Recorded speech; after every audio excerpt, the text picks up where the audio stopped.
Hello everyone, my name is Stacy. Welcome to my channel, the Liminal Space.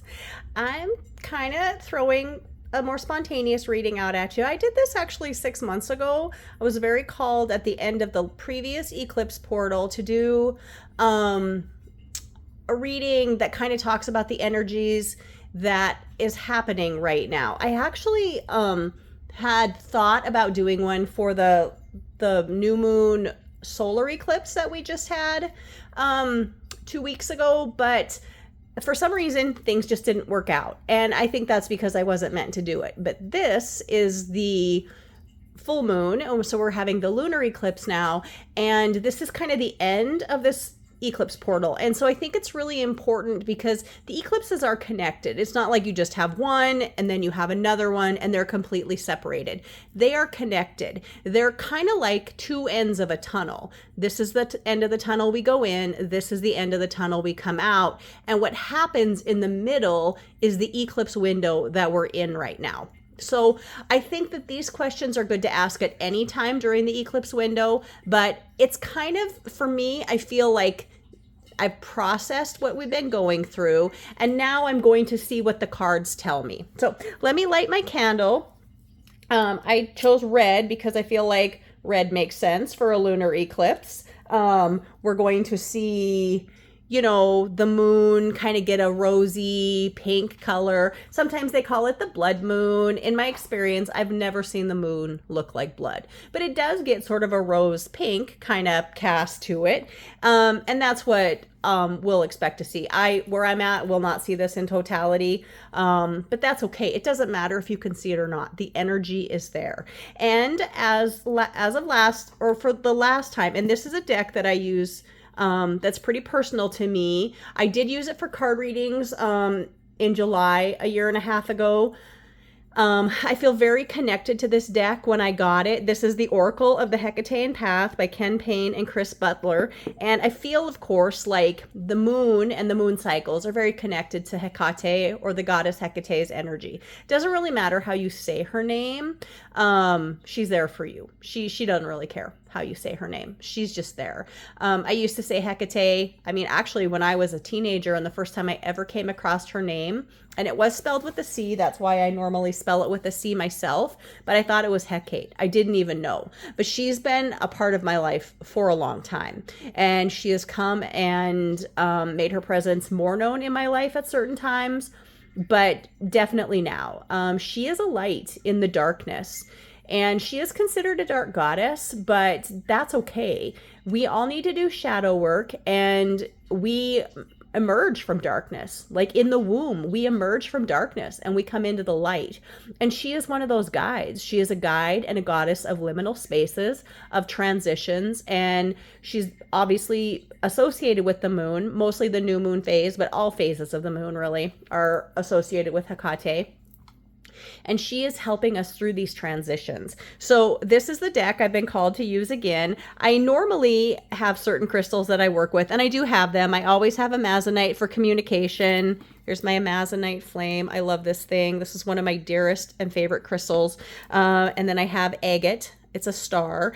Agate is very grounded, earthly energy, and it reminds me of just safety, I guess, and protection. But I've also been called to use labradorite. That seems very important during this cycle. And sunstone. I couldn't find I was looking for my sunstone palm stone, but I can't find it right now. Things are kind of displaced in my house. I've been doing a lot of home improvement projects. I'm moving a lot of bookcases and shelves. So anyways, the sunstone I found was a heart, and I think that's probably for a reason. So I don't know if they'll be in frame during the reading, but they're definitely going to be around. And the other thing I was called to is smoky quartz. Everybody should have some smoky quartz around them. If you like crystals at all, this is kind of like the ultimate cleanser. Like, keep it by your door. This one actually, isn't this beautiful? I just love this. I knew from the moment I seen it, it had to be mine. Kind of looks like a diamond. or a, you know, six-sided pyramid. This is gorgeous. And this sits beside my bed. But for right now, today, for this reading, it's going to be here with us because I kind of feel like this is like a connection between the sunstone and the labradorite, which I'm thinking of as associated with the moon, the more dark moon aspects. And this is kind of the cleaner in the middle. I actually probably will set these a little bit to the side. I would like to keep them in frame if I can. But anyways, I don't know how much space I'll have for all of this stuff. So I always feel very drawn to certain crystals, and that changes depending on the reading that I'm doing. I also wear a lot of crystals. I guess it doesn't matter, but things that I want to look at again for this reading are 3 questions. First of all, I guess I can talk about the eclipse a little bit. Interestingly enough, the last eclipse video I did, which was last fall or late summer, was for the lunar eclipse in Virgo, and now we're getting the solar eclipse in Virgo. Virgo is important to me because it's my rising sign. I've often thought that my Virgo is broken, and I'm more of my Leo sun and moon shit magnet, all creativity, all chaos energy, but my Virgo is there and it does show up. And in these eclipses, it has been super important. Maybe I'm tied to it because the nodes of the moon right now are lying here where they're at, you know, in Virgo and Pisces. But right after this eclipse season, the nodes of the moon will shift into Leo and Aquarius. And that's also very important energy to me. And I think it's going to be very important energy for the collective. So for the next 18 months, watch out. Our world is changing. But so this eclipse that we're having will be in a full moon for Virgo. And Virgo is a sign of organization. It's a sign of healing, and it's a sign of release. And all of those things are really connected. As I said in my March monthly reading, I said, you know, we heal ourselves by releasing things and organizing. That's one of the ways that we heal ourselves. So I think it's pretty important that that's what we're getting right now. This is what we're doing. We're going through a crazy eclipse portal. The world is, February was kind of not insane, but the energy went so quickly and everything is shifting so quickly. And March is going to be just like that. It's just going to be more of that. March is going to just whoosh. That's how it's going to feel, and that's how it's going to seem. And that's kind of how it's going to be, I think, in the world. So the questions that I asked for my last eclipse reading, I think, are still relevant and important for this eclipse reading. So we are going to ask 3 questions, and we're going to look at 3 cards. Sorry. So we're going to ask, what do we need to know from this eclipse portal? What do we need to release from this eclipse portal? And what are we going to gain from this eclipse portal? I think that's very important. And this deck, again, the Oracle of the Hecatean Path by Ken Payne and Chris Butler. If you're interested in Hecate's work at all, these guys put together a gorgeous deck full of many, many, many different epitaphs and energies that are associated with her. And if you don't know who Hecate is, this is your time to learn. Maybe this is her way of coming to you. So I don't know. We're all a little bit different, but so we're going to look at these 3. I'm just going to shuffle the deck, side shuffle a little bit. I've got small hands, and so I'm not one of those like really artsy, like some people are so good. I just had those cards fly out at me. And so I am going to read them, but not as part of this.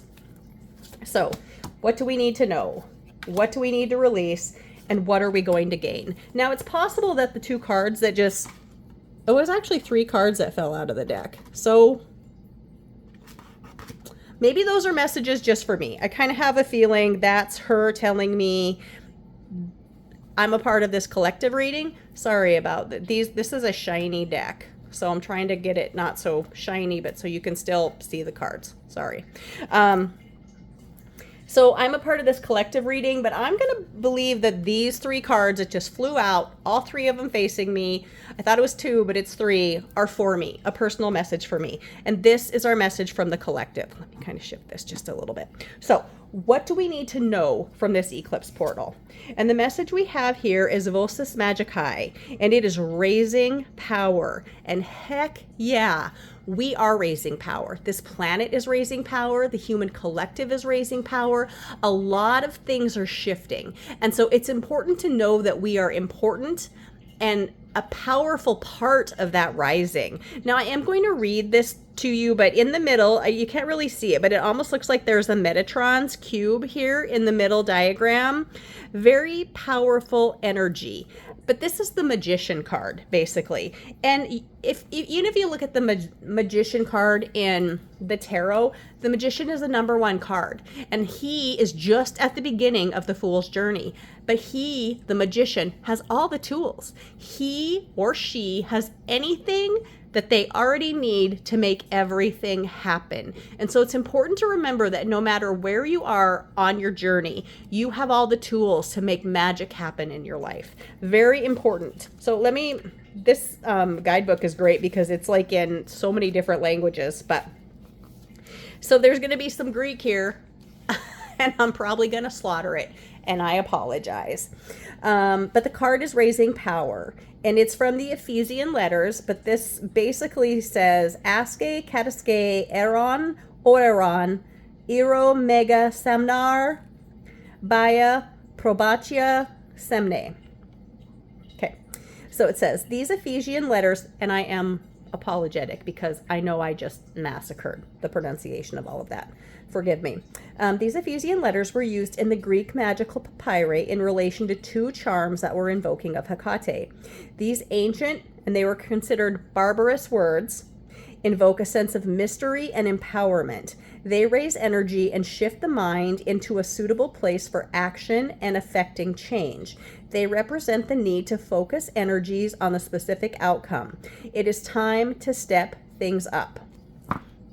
And that's what this eclipse is doing. I'm telling you, things are stepping up.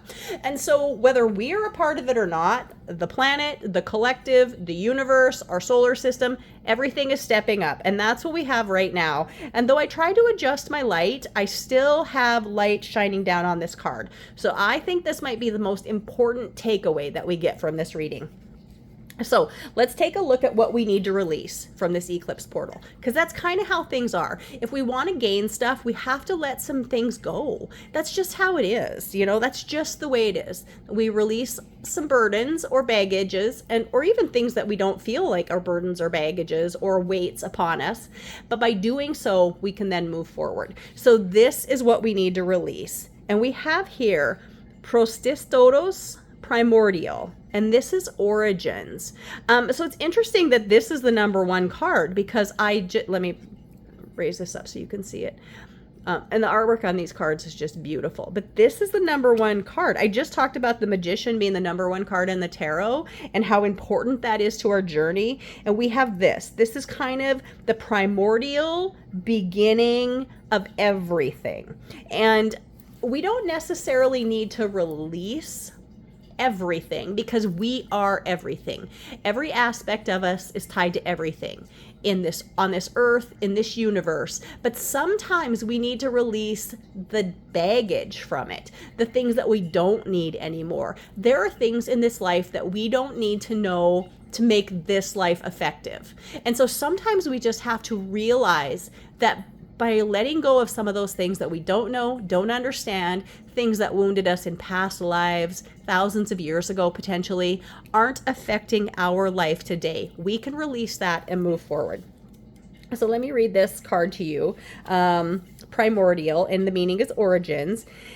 And it says this: Hecate's true origins are lost in time. We all originate from a single point in the creation matrix, and Hecate exists both at the very beginning and the very end. Where do you originate from?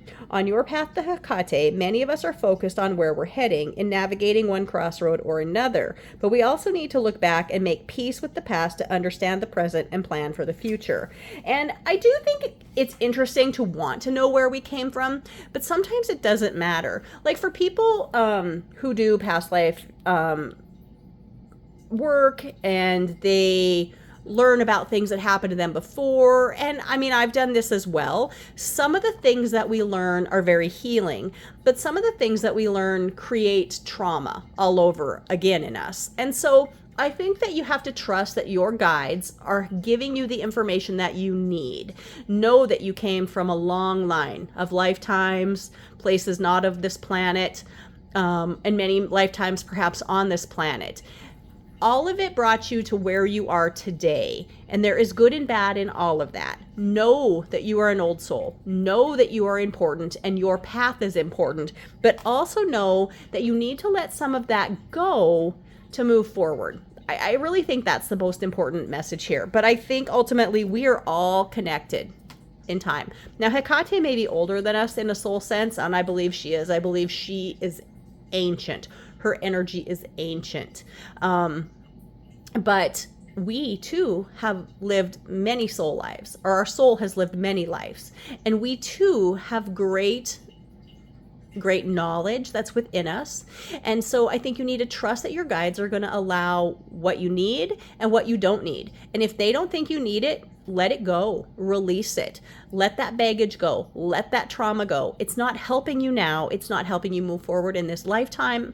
It's not helping. So be grateful for all that you've learned, but sometimes you don't need to keep it with you. Just set it to the side. Say, thank you for what you did for me. I'm moving forward now without you. I don't know. That's what I'm getting from this card. And so the last card tells us, what are we going to gain from this eclipse portal? And this is probably the thing I'm most excited about, this card. And I have no idea what it's going to be, but we have Propylaea, and this is one before the gate. And the message is guardian. And I will tell you, I strongly believe in my life that Hecate is a guardian. I often describe her as my goddess, my guardian, and my guide. And she is important to me in all three of those roles. But I definitely think she is a protector. I think she also wants us to grow and become more, but she definitely watches over us. And so I think what this card coming up in this position as what are we going to gain is from all of this eclipse energy, at the end of it, we are going to gain a feeling of safety. Now, I will tell you that the world is going to continue to feel really chaotic. Actually, in my March reading, I use the word mayhem, and I don't normally. Chaos I use a lot, mayhem not so much. But I do feel like that is what the month of March is going to feel like. And I kind of have a feeling that is what the world might feel like until we have our next eclipses in the late summer. I don't know. But I want you to know that you are safe, you are protected, and you have a guardian. And it's not necessarily Hecate. We also have other guardians that are very personal to us, that they're just for us to keep us safe. But let's look at what the card says here. I hope you all do well during this eclipse portal. I mean, it already is so intense. And this is kind of the end of it. But the energy lingers. And in my teachings, what I've learned over these years is that the eclipses come and we get them. Sometimes you'll get 3 eclipses in a portal, but that's rare. It's usually 2. And the middle part is like we're being squeezed. I kind of think of it as birth, really. I'm a labor and delivery nurse by trade. I do many different kinds of nursing, but it's kind of like this is where your cervix is complete and you're ready to have this baby. And here at the end of the eclipse portal is when the baby is born. And in the middle is this squeezing tension. It's uncomfortable for mom, for baby. There's pressure, there's stress, there's pain, but then you come out the other side of it. And so we're there, we're almost to the other side of this eclipse portal, but then all that energy plays out for us in the next 6 months, sometimes even longer, but at least for 6 months until the next eclipse portal. So let me read this card for you. It says Propylaea, and it means one before the gate, or guardian. And it says, Hecate has stood sentinel at the entrance of cities, homes, temples, and the underworld for millennia. She may be barring ways that you are not yet ready to follow. Standing astride the threshold, torches in hand, Hecate guides and guards. Will she let you pass? Hecate reminds us to take care of our own guardianship and defenses, be guarded but not closed off, establish sensible and solid boundaries and stick to them. Paranoia disguised as self-preservation only serves to isolate us from people and experiences. So this is interesting. I think this card is also really getting shown on, and so I think that it's also incredibly important in this reading. As I mentioned, I view her as a guardian. in my overall life and probably soul's development. But we all have special guardians or gatekeepers, sometimes they are called, who are here in this lifetime to protect us. And they keep us safe. They keep us safe in this physical world, and they keep us safe in the astral world, which is really so much bigger than the physical world. And so if you don't know who your gatekeepers are, that's okay. Know that they're there, and know that when it's time for you to meet them, to figure out a name, who they might be, what they might look like, then the answer will come to you. And it can come to you in many different ways. But I want you to know that you are safe. And if you're not sure, just ask my gatekeeper, my guardian, and I think it's important to always say these things. Are you of the highest light? Are you of the highest love? Are you of the highest healing? Those are my 3 calls for any energy that I work with. For me, the highest light, the highest love, and the highest healing, because those things are important to me. But if you want to know your gatekeepers, just ask them to say hi. You might get a message in a most interesting way that you can't even believe that that's them saying hi, but it is. Anyway, I think this message is basically telling us the collective is raising power. That is what this eclipse is about. The collective is raising power. The planet is raising power. Our solar system is raising power. I mean, we just had this crazy planetary alignment with all these planets lined up. I mean, things are shifting. And at the end, we need to feel safe within that portal and what comes after it. So know you have guides, gatekeepers, and guardians that are there to keep you safe. Ask them, who are you? Why are you here for me? How did I know you before? Because most of these energies you probably met in past lives. You just don't remember, because we forget everything when we're born. Like when we emerge from the other side of that eclipse portal, like I was talking about, we as humans, we forget our whole soul's life. That's one of the parts of coming here, that we forget, that we don't remember anything that happened to us before. What we have left over is the trauma and the baggage that we don't understand, but we don't remember. But you are safe. You are protected. From the beginning of time, you are protected. We all go through things that feel uncomfortable, that feel painful, that are hurtful, that are damaging. We also go through things that are full of love and light and happiness and joy. So remember, it's all important, it's all connected. And, I really let myself be open for this reading because I really wanted to speak not just from my heart, but from my soul, from my higher self. And so I really think that that's where a lot of this information is coming from. But really, know that you are safe. Know that you're protected.